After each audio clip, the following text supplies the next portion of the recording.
Hello, I'm Jonasz Lewiński. Welcome on board the Eastern Express. And as always, I hope you enjoy the journey.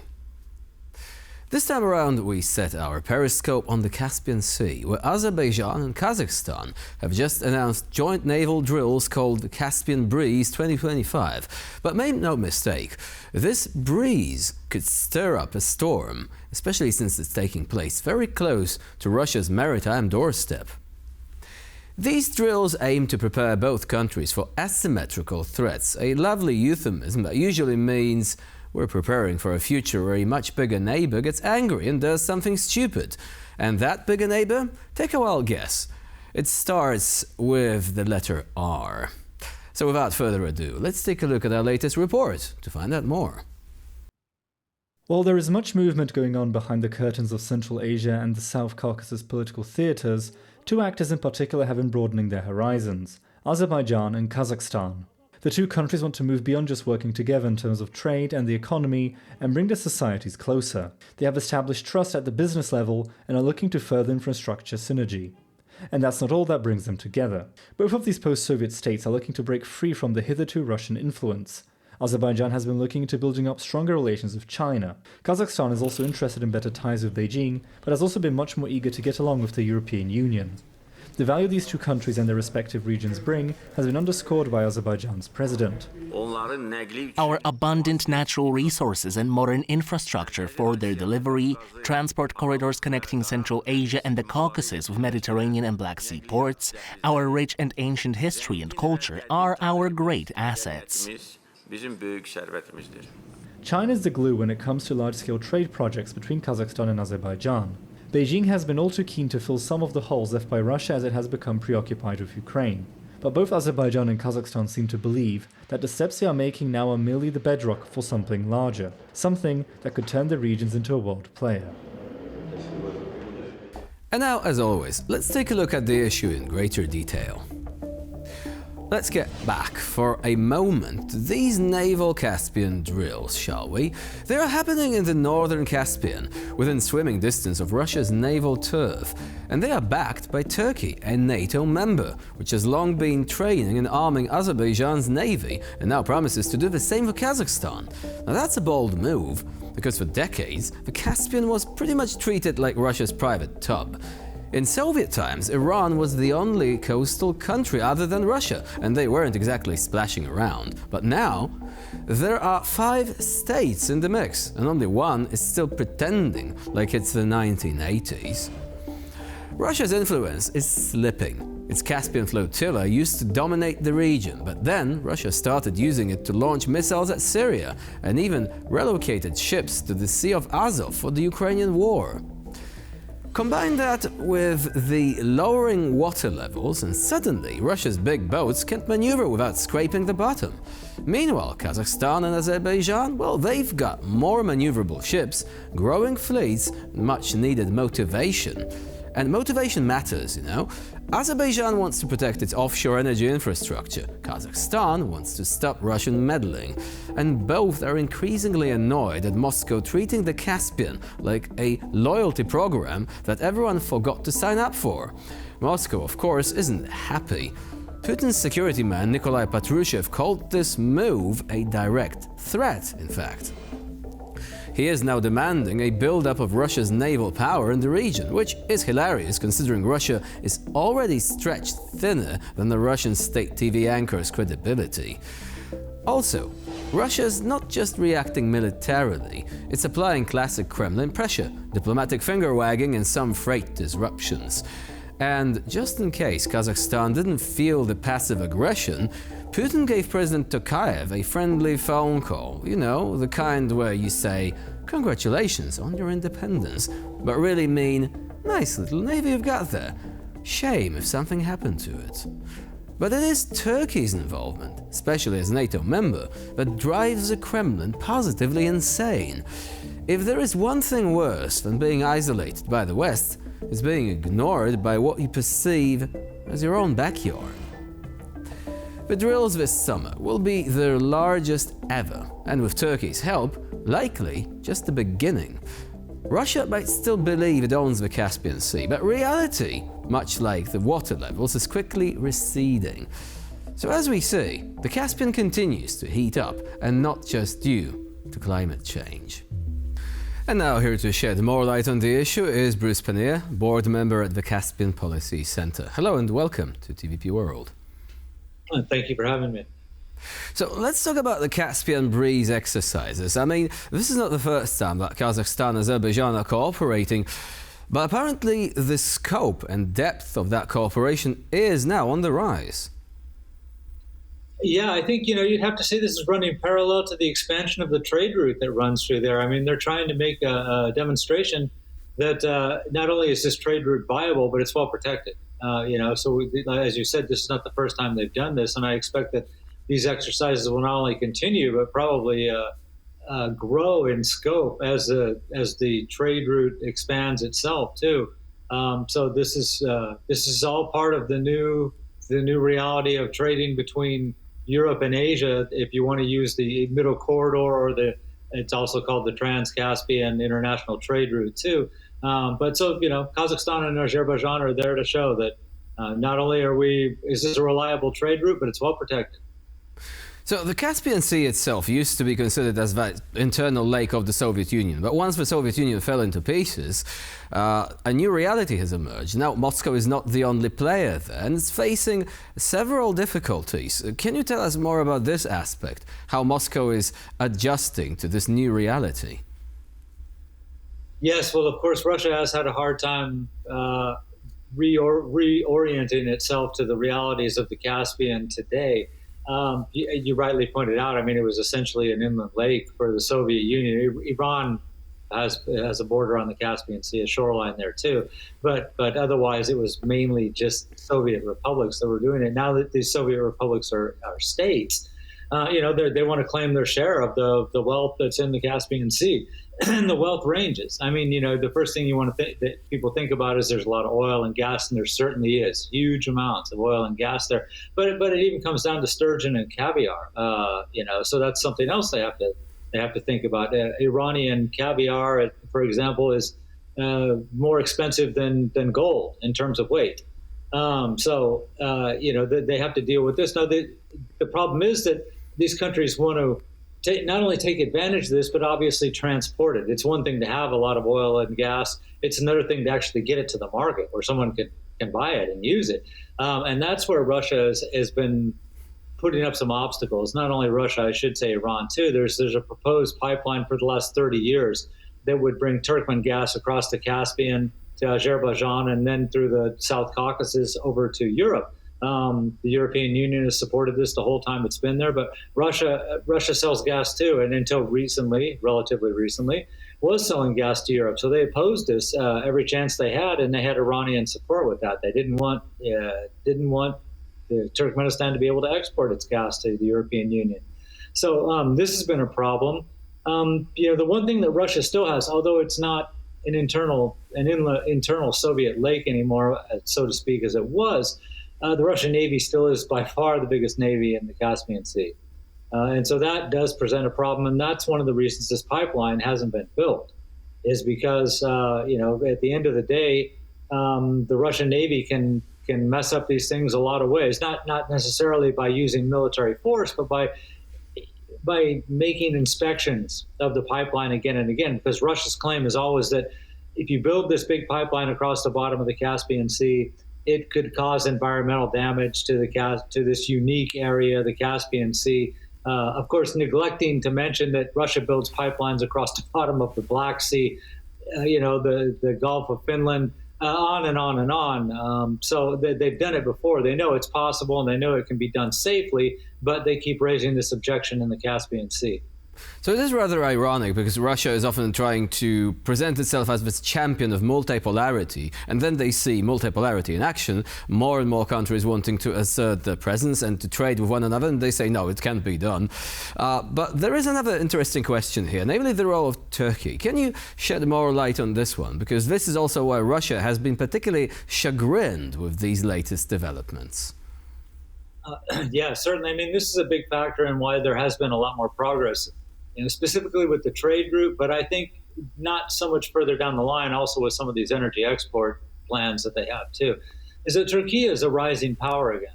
they still face a lot of problems. There's no doubt about it. But Turkey is showing the world that it is a strong state. It wants to be seen as a strong military player on the world stage these days, and to some extent, it's had a lot of success in doing this. Everyone wants to buy Turkish drones, for instance, but Turkey has a presence in Syria. They're in Libya. So they're kind of expanding their area of operations. They have military and security cooperations with Azerbaijan, of course, with the Turkic states in Central Asia.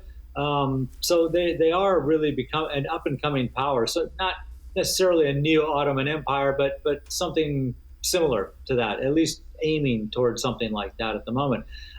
Russia and Turkey have obviously had bad relations for many centuries now.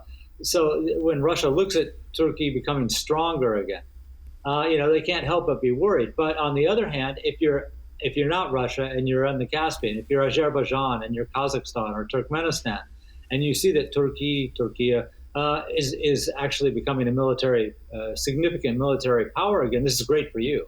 You have cultural and linguistic affinities with Turkey. They are now a force to be reckoned with on the world stage, and they support all your plans, not just the trade routes that are going through there, but again, this comes to the energy routes. Kazakhstan is trying to export more of its oil, for example, via Azerbaijan. They're still a long ways from replacing the amount of oil that they transport through Russia. Like 80% of Kazakh oil, 50 million tons a year, at least, is going through Russia at the moment. But they're trying to open up the Azerbaijani route, and they've had some success. I mean, there was about 1.5 million tons that they went through Azerbaijan last year. They're hoping to boost that over 2 million tons in the near future. Azerbaijan has shown that it's willing to build additional pipelines or make additional volumes open to Kazakhstan through the pipelines that it has. I mentioned the Turkmen gas deal with the EU. That's one that's been on the table for a long time. So there's a lot of things that could happen if the countries around the Caspian, excluding Russia and excluding Iran, have a very strong partner that can support their cause and push back against Russian pressure. So Russia has been particularly wary of that development because it says, well, Turkey is a NATO member state. If it supports the development of not just the Azerbaijani navy, but also the navy of Kazakhstan, well, we, the Russians, may treat this as the sort of thing that might merit some sort of response. To what extent do you think Russia is likely to do anything about it? And also, how does it treat Turkey in relations like that? Because we often have military threats addressed against London, Berlin, Paris. Does the same thing happen with Turkey, or is Russia being more circumspect and more restrained when talking to Ankara, knowing that Ankara, if it wants to, well, they can be a bit trigger-happy, if you remember a certain incident concerning Russian aircraft flying where it shouldn't be? Yeah, the plane they shot down in the North Syrian border just a few years back. The first thing I should say is obviously Russian soft power is doing what it can to undercut Turkish influence in Central Asia and in Azerbaijan. I mean, they try to portray Turkey as being incapable of doing all the things that the Central Asian countries and Azerbaijan are hoping that Turkey can do. That said, this is going to be interesting. Obviously, there's a lot of tension there. Now, Russia hasn't brought it up very much. We just talked about Syria. Well, if there were some serious problems between Ankara and Moscow at this moment, Turkey could make life very, very difficult for Russia. They're still trying to get their foothold back in Syria. Turkey could shut that off entirely. They could close the Straits of Bosphorus to Russian shipping entirely. Turkey has a lot of levers too. Obviously, Russia can push back against this. But again, if you look at the history of Turkish-Russian ties, they fought wars before, and Russia has come off badly in several of those battles that they had. Certainly the Crimean War, but I mean, if you go back even to the time of Peter the Great, the Turks have shown that they're willing to fight and that they're fierce fighters, and the Russians have not forgot this part of their history. It's a war that probably neither side wants to get into. But unlike when Russia threatens NATO and NATO says, it treats it as a theoretical or hypothetical threat. I mean, they're aware that it could happen. But in the Turkish case, When Turkey starts rattling its sabers, if you're in Russia, you have to take that very seriously. They might actually act on it. This is not just an empty threat.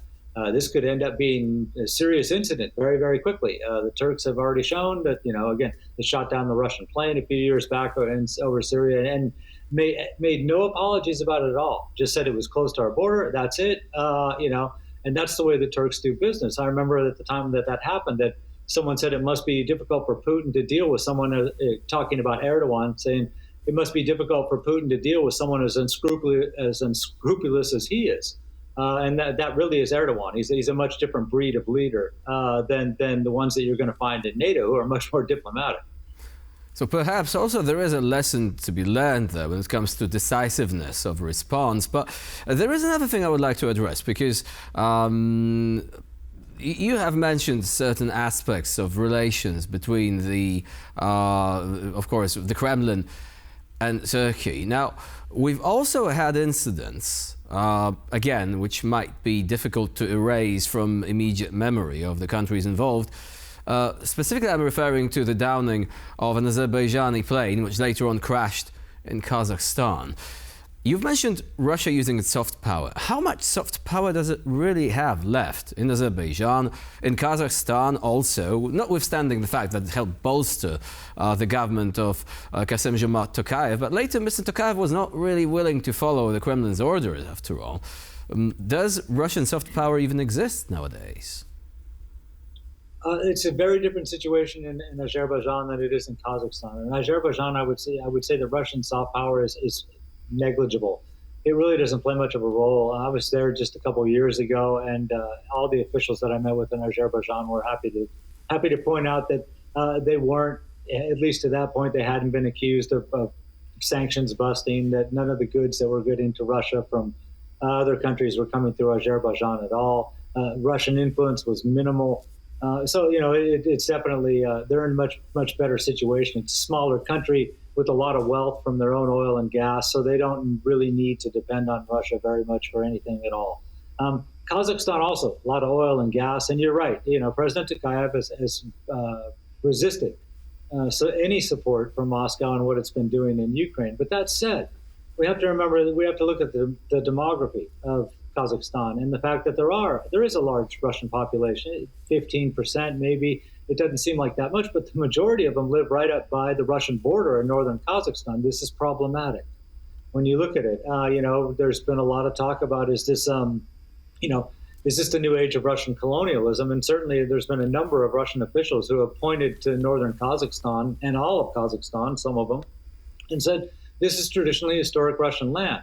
And certainly in the case of the northern part of Kazakhstan, where there's a huge Russian population in terms of percentage, this is one of the areas that, that they could at least make some kind of case and say it's our population. And not only could they make a case like that, but they have been making exactly this case using soft power. Russian TV, because of proximity, is still widely available in Kazakhstan, certainly true in the north. There have been officials who have made the outrageous claim that somehow the Russian population is being mistreated in Kazakhstan, the ethnic Russians there. There's really no evidence to back this up, but every now and then you'll hear someone get up in the Duma or some other official and say, that we hear that Russians are having a hard time using the Russian language, or they're being treated as second-class citizens in Kazakhstan. These kind of comments resonate in Kazakhstan because they don't want any hint of any kind of inequality on the part of Kazakh authorities, and they've really gone out of their way to show that they are being equal. To the point where actually Russians enjoy a lot better freedom, more freedoms in Kazakhstan, certainly than they would in Russia, but in terms of Kazakhstan, than other Kazakh citizens would, because they really don't want any sign that that the Russian population is being mistreated there. However, it's still a possibility. As we've seen, there's the reality, and then there's Kremlin spin. And in the light of what we know, words like traditional Russian land or the rights of Russian speakers, these words sound particularly ominous, to say the least. Bruce Pannier was our guest today here on TVP World. Thank you very much for joining us and for sharing your insight. Thank you so much for the invitation. And now we're moving on to Eastern Newsflash, a series of all the other stories from the East that you absolutely don't want to miss. According to a new poll by the Kiev International Institute of Sociology, the vast majority of Ukrainians believe there is no systemic discrimination of Russian speakers in the country, going directly against Russian narratives pushed by the Kremlin. A staggering 84% of Ukrainians share the view that Russian-speaking citizens in Ukraine are not being discriminated against. What's even more damning for the Kremlin's propaganda is that 81% of Russian-speaking Ukrainians themselves share this view. The report also shows that while some differences remain between the Russian and Ukrainian-speaking parts of the country, the situation is far more balanced than it was prior to the invasion. Compared to 2020, the share of people who speak Ukrainian at home has grown from 52 to 63%. Those who speak only Russian have dropped from 25 to 13%. The narrative about protecting the Russian-speaking parts of Ukraine was one of the major reasons that Russia gave for what it then called its Special Military Operation 2022. The French Foreign Ministry has officially accused Russia of carrying out a series of cyber attacks. These include a strike against President Emmanuel Macron's presidential campaign back in 2017. Russian cyber attacks against France apparently go back almost a decade. The French Foreign Ministry says that Russia is also responsible for, among other things, the 2015 sabotage of the TV5 Monde broadcasting station. This effort was carried out by military intelligence through a group known as Fancy Bear. Yet the attacks prior to the pandemic pale in comparison to what came after. Since 2021, these attacks intensified and Russian hackers reportedly compromised 10 French institutions, including government services and a sports organization involved in the 2024 Paris Olympic Games. French authorities have decided to release this information now to ensure that citizens are kept up to date and informed of the danger, given the currently difficult situation surrounding the war in Ukraine and Russia's heavy investment into hybrid warfare tactics. The World Bank is predicting an economic slowdown for the South Caucasus and Central Asian regions. A surge in household borrowing has raised concerns among economic experts. Economic activity across the entire South Caucasus and Central Asia is now expected to stagnate over the next 2 years. The reason for the slowdown, according to the World Bank, is partially the uncertainty surrounding global markets. The currently high danger of all-out tariff-driven trade wars between world powers is expected to have a very detrimental impact on the region. What's more, the bank believes that these regions' policymakers are facing difficult challenges stemming from weaker trade, unpredictable policy shifts, and the prices of commodities dropping low. There is also the issue of inflationary pressure, which may stem from the rising cost of food and tight labor markets. For this episode of Eastern Express, it's the end of the line. Please stay with us here on TVP World for more latest news and updates.